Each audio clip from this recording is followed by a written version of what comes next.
accords de crédit. Ces textes reviennent en séance plénière après leur examen par notre commission des relations extérieures et ont fait l'objet d'un rapport unique. Cependant, compte tenu des contraintes de temps, puisque nos masques durent 3 heures, dans 15 minutes, il sera 17 heures. Nous ne pourrons normalement donc plus siéger.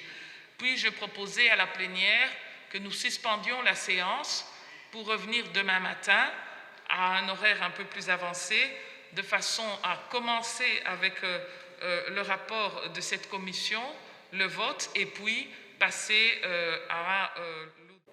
Remercier et féliciter sincèrement les amis qui sont intervenus, ils sont au nombre de 18, pour leurs propos pertinents.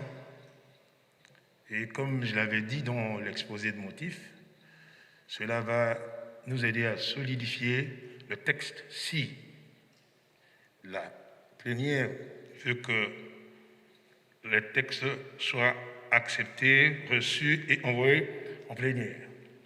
Merci beaucoup. Je vais commencer par l'honorable Irakan Dati, qui a parlé de l'inopportunité. Plusieurs autres collègues ont répété, ils ont cité la Cour des comptes, l'Assemblée nationale, pour dire que bon, la commission, l'agence que je propose, risque d'être budgétivore.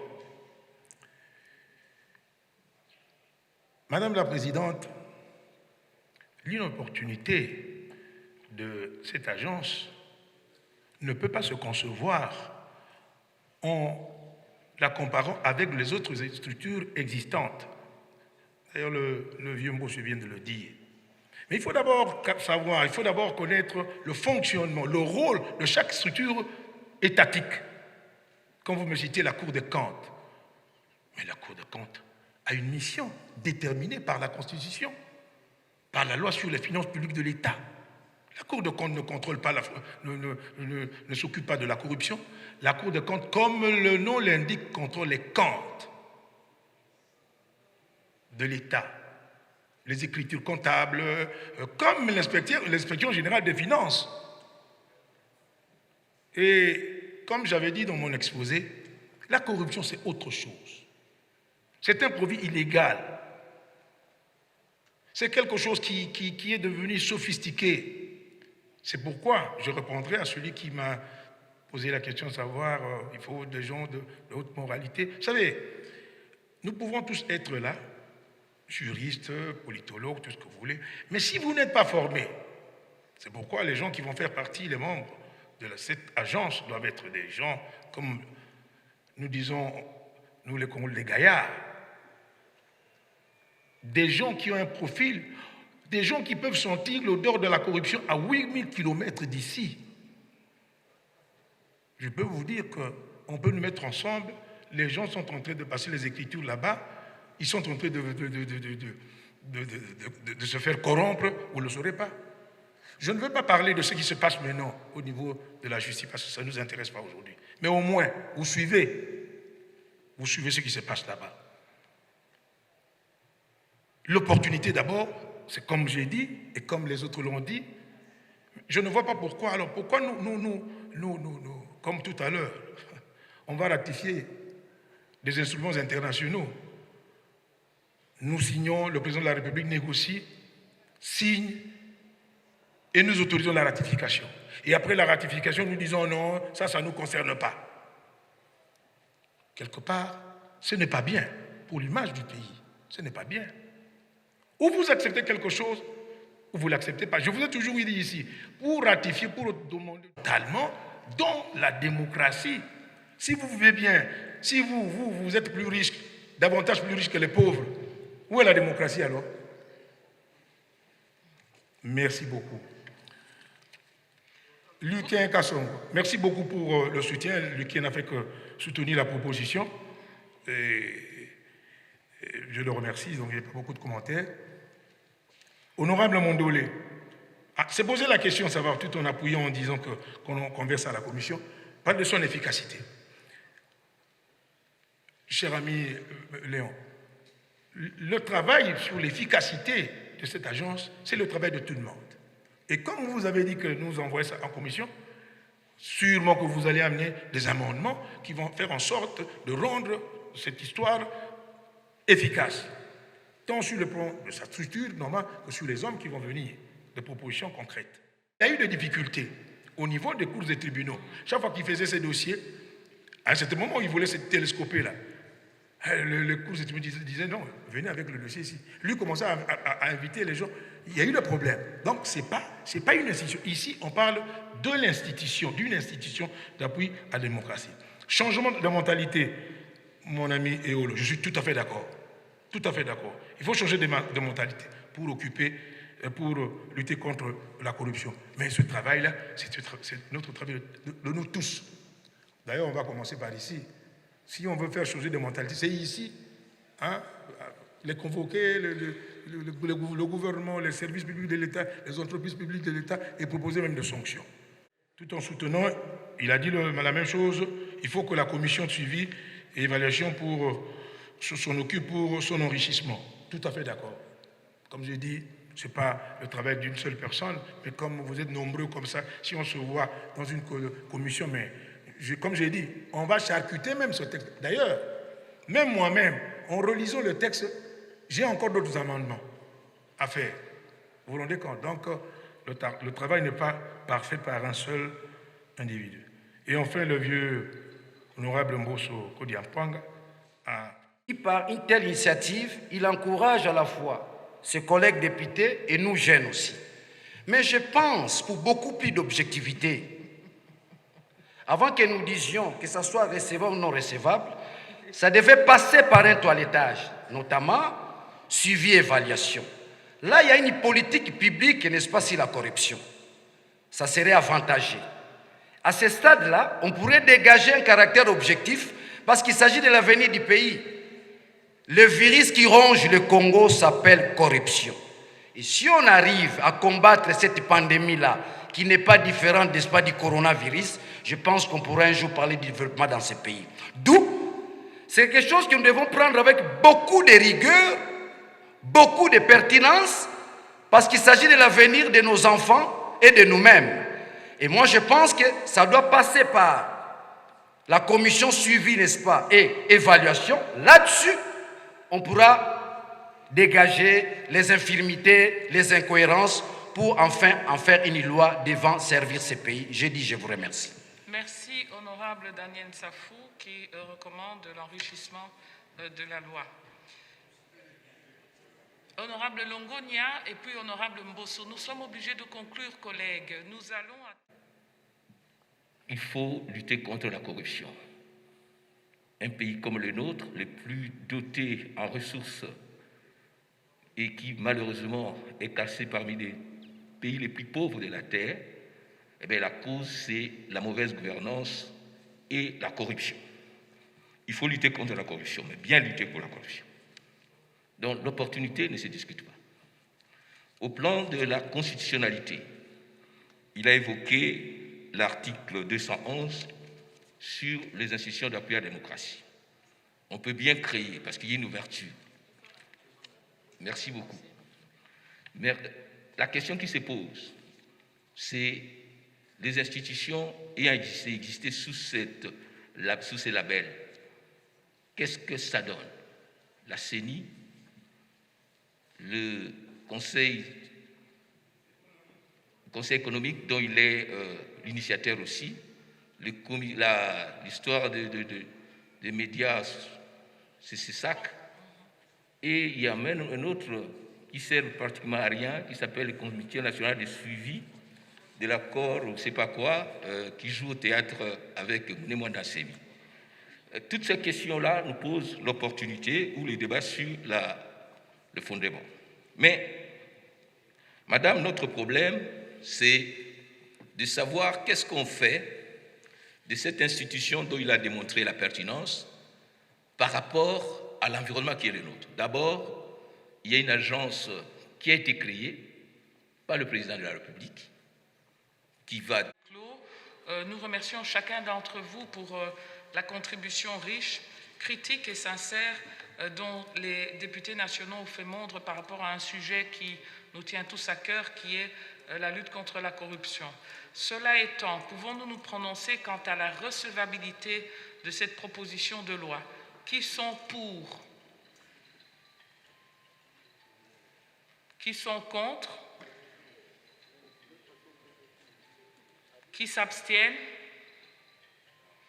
Au vu du résultat du vote, l'Assemblée plénière déclare recevable la proposition de loi organique portant création, organisation et fonctionnement de l'Agence nationale de lutte contre la corruption. Qu'est-ce qui se passe? J'ai frappé trop fort. Voilà. Selon notre agenda de la présente session, nous renvoyons donc, comme il a été suggéré par les collègues, nous renvoyons donc pour examen à la commission politique, administrative et juridique le présent texte, la présente proposition de l'honorable Henri-Thomas Lokondo. Le bureau accorde à cette commission un délai de 7 jours pour la réalisation du travail qui lui est confié et le délai court à partir du vendredi 15.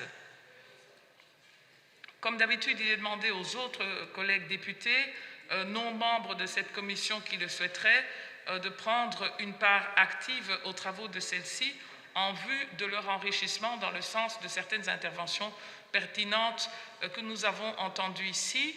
Cette invitation s'adresse aussi aux membres du gouvernement concernés par cette matière en vue de participer donc à toutes les réunions de cette commission. Honorables députés et chers collègues, ceci dit, au nom du bureau et au votre nom propre, nous remercions et félicitons très vivement au nom de l'Assemblée plénière notre collègue Henri-Thomas Lokondo, d'abord pour son initiative législative, ensuite pour toutes les explications fournies à l'auguste Assemblée en rapport avec le bien fondé de cette initiative en lien avec la lutte contre la corruption. Sur ce, nous lui demandons, il l'a déjà fait, de regagner son siège dans l'hémicycle et aux membres de l'Assemblée plénière de l'applaudir.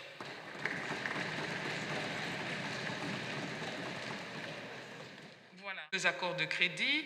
Ces textes reviennent en séance plénière après leur examen par notre commission des relations extérieures et ont fait l'objet d'un rapport unique. Cependant, compte tenu des contraintes de temps, puisque nos masques durent 3 heures, dans 15 minutes, il sera 17 heures. Nous ne pourrons normalement donc plus siéger. Puis-je proposer à la plénière que nous suspendions la séance pour revenir demain matin à un horaire un peu plus avancé, de façon à commencer avec le rapport de cette commission, le vote, et puis passer à... C'est un petit sentiment de joie parce que, vous savez, quand on fait ce genre de texte, on prend beaucoup de temps, on lit beaucoup de textes et si vous êtes accepté, ou ce texte est accepté par les éminents collègues que nous avons ici, il faut dire que on a fait quand même un bon boulot. Donc c'est un sentiment de... Mais on a senti une motivation en vous de vouloir changer des choses pour que la corruption disparaisse quand même. Bien sûr que oui. D'abord, comme je l'avais dit tout à l'heure, c'est une loi d'inspiration internationale. La Convention des Nations Unies, il y a une Convention des Nations Unies de lutte contre la corruption, la Convention de l'Union africaine de lutte contre la corruption, même le protocole de la SADC. Tous ces pays-là veulent que nous puissions combattre la corruption ensemble. Et ces pays-là, vous en doutez bien, ont des cours des tribunaux. Ont des cours des tribunaux qui sont très bien dotés, qui ont beaucoup de moyens. Mais s'ils ont pensé à mettre en place des structures par des lois particulières, des structures pour la lutte contre la corruption, c'est qu'ils considèrent que la corruption est devenue structurelle. Alors il faut des solutions structurelles. La commission est devenue sophistiquée. C'est comme j'ai dit tout à l'heure, c'est devenu comme un hydre, ce monstre mythologique là, dont on coupe la tête et puis elle régénère plusieurs fois. Donc au niveau du pays ici, j'ai dit, si nous avions fait déjà la conférence sur le coulage des recettes publiques, c'est-à-dire que quelque part, nous considérons que notre pays est devenu comme un tonneau d'Anaïde. Et si le potentiel fiscal de notre pays, nous pouvons l'estimer à 20, 25 milliards, 30 milliards, mais que nous n'avons que 5 milliards, 4 milliards chaque exercice budgétaire, il y a un problème. Donc cette agence-là sera d'un appui massif aux cours et tribunaux. Elle ne sera pas en concurrence avec les cours et tribunaux. Au contraire, les membres seront des OPJ à compétences restreintes, et ils feront leur travail. Et les membres qui seront choisis seront des membres qui connaissent la matière. Parce que vous savez, avec la corruption, nous pouvons être ensemble ici. Les gens qui se corrompent ici, ils passent des écritures comptables. Vous pouvez vous voir que du feu. Donc, il faut avoir des gens qui, comme je l'ai dit tout à l'heure, là, qui peuvent voir, sentir l'odeur de la corruption même à 8000 km. En quoi cette structure est différente des structures existantes? Mais voilà, une question importante. J'ai dit ça. Laquelle? Parce qu'on a dit la Cour des comptes, on a dit l'inspection générale des finances, mais c'est différent de l'Agence nationale de lutte contre la corruption. La Cour des comptes s'occupe des comptes de l'État, la comptabilité. La Cour des comptes ne s'occupe pas vraiment de la corruption active ou passive. C'est amplement différent. Et puis je vous retourne la question. Si vous le faites, que vous posez cette question, je vous retournerai, comme je l'ai dit tout à l'heure, si les pays occidentaux qui ont beaucoup de moyens, chaque pays, j'ai donné des exemples, j'ai fait du droit comparé, chaque pays, la France, la Belgique, l'Irlande, en Afrique, le Sénégal, tout le monde a une agence particulière comme ça.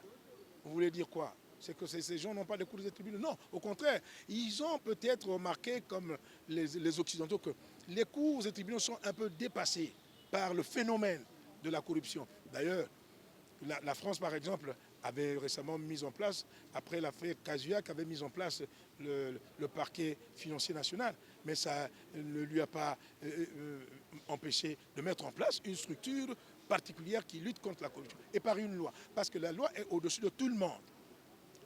Parce qu'on a posé la question de savoir, mais à la présidente de la République, on a créé aussi une structure, pareil, j'ai dit, mais la présidente de la République, c'est peut-être une structure technique pour le président, pour qu'il puisse suivre l'évolution de la corruption, mais ce n'est pas du domaine réglementaire, c'est du domaine légal. La convention, les conventions demandent qu'on puisse mettre ça. Puisque pour que l'agence soit indépendante et autonome, il faut quoi? Il faut une loi, parce que la loi est au-dessus de tout le monde. Si aujourd'hui, les enquêtes d'une agence nationale de lutte contre la corruption visent la présidente de la République, vous allez faire quoi? Ils seront jugés partis. Comme maintenant, on voit, hein, ils seront jugés partis. Donc il faut une loi avec des gens compétents, des gens responsables, avec des gens qui ont une probité morale irréprochable pour qu'on puisse attaquer de façon tous azimuts, de toutes parts, ce phénomène-là, cette pandémie-là de la corruption. C'est un petit sentiment de joie parce que, vous savez, quand on fait ce genre de texte, on prend beaucoup de temps, on lit beaucoup de textes et si vous êtes accepté, ou ce texte est accepté par les éminents collègues que nous avons ici, il faut dire que bon, on a fait quand même un bon boulot. Donc c'est un sentiment de... Mais on a senti une motivation en vous de vouloir changer des choses, pour que la corruption disparaisse quand même. Bien sûr que oui. D'abord, comme je l'avais dit tout à l'heure, c'est une loi d'inspiration internationale. La Convention des Nations Unies, il y a une Convention des Nations Unies de lutte contre la corruption, la Convention de l'Union africaine de lutte contre la corruption, même le protocole de la SADC. Tous ces pays-là veulent que nous puissions combattre la corruption ensemble.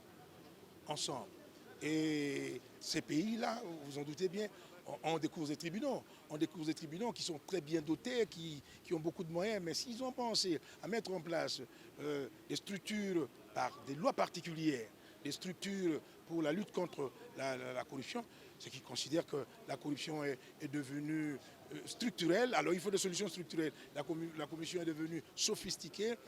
C'est comme j'ai dit tout à l'heure, c'est devenu comme un hydre, ce monstre mythologique-là, dont on coupe la tête et puis elle régénère plusieurs fois. Donc au niveau du pays ici, j'ai dit, si nous avions fait déjà la conférence sur le coulage des recettes publiques, c'est-à-dire que quelque part, nous considérons que notre pays est devenu comme un tonneau d'Anaïde. Et si le potentiel fiscal de notre pays, nous pouvons l'estimer à 20, 25 milliards, 30 milliards, mais que nous n'avons que 5 milliards, 4 milliards chaque exercice budgétaire, il y a un problème. Donc Cette agence-là sera d'un appui massif aux cours et tribunaux. Elle ne sera pas en concurrence avec les cours et tribunaux. Au contraire, les membres seront des OPJ à compétences restreintes, et ils feront leur travail.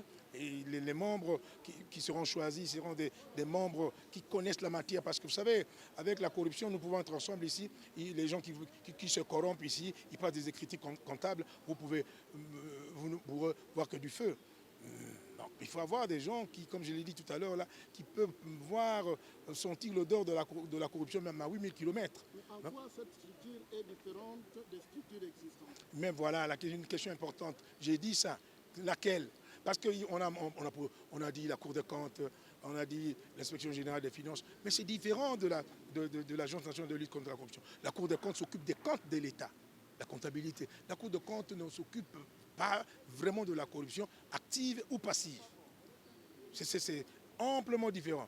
Et puis je vous retourne la question. Si vous le faites, que vous posez cette question, je vous retournerai, comme je l'ai dit tout à l'heure, si les pays occidentaux qui ont beaucoup de moyens, chaque pays, j'ai donné des exemples, j'ai fait du droit comparé, chaque pays, la France, la Belgique, l'Irlande, en Afrique, le Sénégal, tout le monde a une agence particulière comme ça. Vous voulez dire quoi? C'est que ces gens n'ont pas de cours et tribunaux. Non, au contraire, ils ont peut-être remarqué, comme les Occidentaux, que les cours et tribunaux sont un peu dépassés par le phénomène de la corruption. D'ailleurs, la France, par exemple, avait récemment mis en place, après l'affaire Cahuzac, avait mis en place le parquet financier national. Mais ça ne lui a pas empêché de mettre en place une structure particulière qui lutte contre la corruption. Et par une loi. Parce que la loi est au-dessus de tout le monde. Parce qu'on m'a posé la question de savoir, mais à la présidente de la République, on a créé aussi une structure pareille. J'ai dit, mais la présidente de la République, c'est peut-être une structure technique pour le président, pour qu'il puisse suivre l'évolution de la corruption. Mais ce n'est pas du domaine réglementaire, c'est du domaine légal. La convention, les conventions demandent qu'on puisse mettre ça. Puisque pour que l'agence soit indépendante et autonome, il faut quoi? Il faut une loi, parce que la loi est au-dessus de tout le monde. Si aujourd'hui, les enquêtes d'une agence nationale de lutte contre la corruption visent la présidente de la République, vous allez faire quoi? Ils seront jugés partis. Comme maintenant, on voit, hein, ils seront jugés partis. Donc il faut une loi avec des gens compétents, des gens responsables, avec des gens qui ont une probité morale irréprochable pour qu'on puisse attaquer de façon tous azimuts, de toutes parts, ce phénomène-là, cette pandémie-là de la corruption. Dans une commission, la commission PAJ pour examen, et donc ayez vos apaisements. Par contre, je voudrais parler de la loi, la proposition de loi sur la création, le fonctionnement de l'agence de lutte contre la corruption, qui est une initiative de notre collègue Lokondo. J'aimerais dire ceci, ça tombe à point nommé, c'est une opportunité pour le pays d'acquérir une loi en la matière, lutte contre la corruption. Vous savez très bien que notre pays est aujourd'hui gangréné par la corruption qui est une pandémie qui tue plus que la coronavirus. Et vous savez que cette corruption, c'est dans tous les domaines, éducatifs, miniers, douaniers, et même dans tous les domaines. Aujourd'hui, plus de 50 milliards de dollars vont en dehors du budget de l'État à cause de la corruption. Et donc, cette initiative, pour nous les parlementaires, c'est pour dire que nous nous alignons donc, aux attentes de cette population qui veut bien voir finir cette pandémie de corruption en République démocratique du Congo. Vous savez, c'est vrai, on va dire, mais il y a tant des initiatives, il y a la Cour des comptes, il y a plusieurs autres actions de lutte contre la corruption. Pourquoi cette inflation de loi? Je dirais tout de suite que ce n'est pas une inflation de loi. Il faut bien que nous essayions, après le débat, nous allons enrichir cette proposition de notre collègue Lokondo, afin qu'elle soit en adéquation avec le contexte congolais. Aujourd'hui, nos jeunes gens, nos jeunes filles attendent un signal fort contre la corruption. La corruption, likambo ya kanyaka, okomona mingi bakongomani bakozonga nsima kaka na nzela ya kaniaka. Yo moni makambo eleki na 100 jours à programme dirigence à chef de l'État ndeko Kamere bandeko nyonso bekaka likambo ya kaniaka. Yango wana mobeko likunje lobi badepute bakoki mpe kozwa makanisi ya kobimisa bongo mobeko koki kosunga baimboka ezaleli wana ekufa mboka ekendo boso pamba te ezaleli wana eza lolenge moko na coronavirus yango mpe eza pandémie ozoboma bato na nzela maladi corruption mpe eza bongo pandémie bayiki omoni batongi bandaku uto Kabila ya na pouvoir uto Mobutu be bamiyibi na mboka ye bakoma bamvwama bana na bango bakoko na bango batuka mbongo ya leta na mabumu mpe na baposi na bango. Yango wana na nzela mobeko ye oyo touti kobundela esunga mboka bongo biso badepute dobi te eza malamu likanisi ya ndeko Aritoma Lokondo me kozala malamu mingi penza soki tofandeli yango tolandeli yango na semba nyonso na mayele nyonso pamba te ezali bongo likambo etali bana na biso moko bakongomani esengeli bongo babika na nzela ya mboka na nzela ya nkita na bango ya mboka ekobikisa nde bato wana na bana na bango na mabota na bango bakomi bato minene me miyibi oyo kaka miyibi ya solo. Yango na nzela na biso badepute tosilisa likambo wana ekosilaka na nguya ya Nzambe na nguya ya mayele na biso bato na nguya ya bureau ya Assemblée nationale tokobimisaka mobeko wana oyo babengi la loi contre la corruption. Honorable bolobi la loi contre la corruption mais bongo salaire ya Congolais eza malamu te emoni ke corruption continue kapo salaire ya malamu te. Likambo ya salaire ezali bongo likambo ya mboka moto afutamaka na mosala ya sali kongomani azosala nini alo na nguba te alo na masangu te alo na loso te be afandi kaka bapesa salaire ya malonga. Likambo ya salaire esengeli bongo totelema biso bayimboka mpo na ye moto azopesa mongongo apanza mayele na ye mpo na mboka kendo boso toyeba banani tokopesa mongongo uto 2006 ti tokomi lelo oyo kongomani akopesa bato mongongo mingongo na ye me bato wana bakozongisela ye te nakanisi biso na manda ye tokobunda esika bapesi biso mingongo tolakisa bakongomani te tolingi bango toza mpe na mayele ya kosala te tokende boso.